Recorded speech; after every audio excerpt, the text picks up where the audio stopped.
Greetings, beautiful soul. Today we're talking about honoring each other's free will. And I'm out here on some softball fields in a little bit of a windy day with Luna to provide the examples. She's back there somewhere. Hey, Luna, come on. And I am allowing her to honor her free will. But also, I will set some boundaries so that she doesn't get eaten by an alligator, which none of us would like to see happen. Luna, come! So as you honor each other's free will, because that can be one of the biggest challenges that we have in our human experience, you need to think about 4 specific things. 1, empathetic understanding. Think about what it's like to be in the other person's shoes, or in this example, in Luna's shoes, which here she comes.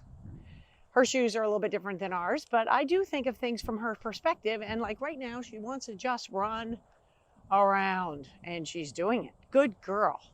And you want to encourage positive behavior. So that's the first thing. Second thing is open communication. As I just hollered for her and said, come on, we need to move along here. And you'll see there's a fence right here, which provides boundaries for me and for her to keep her safe.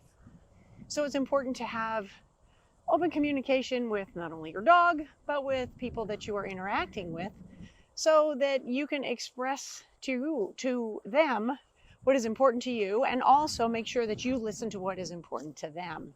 Number 3, I mentioned, set clear boundaries. There she goes, running on her clear boundaries. And we can allow our other relationships to also run on clear boundaries, because you don't want to compromise your own values and your own well-being to help others that are trying to navigate their own way through honoring your free will. So we have to work on it together. Number 3 was set clear boundaries, and number 4 is find common ground, which we're finding it right here. There goes Luna zipping by again. Common ground out here in nature.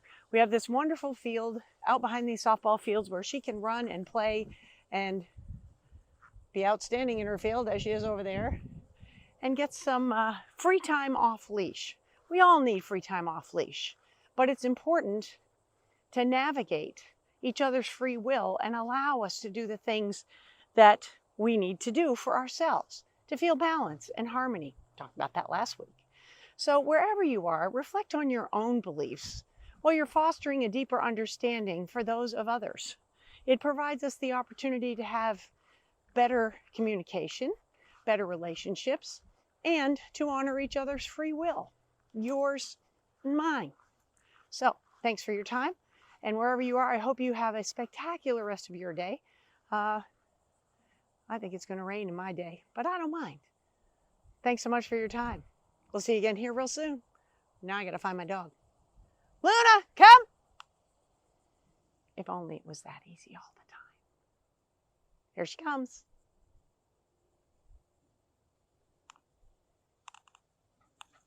What a good girl. Look at that. Tired as can be. Have a great day.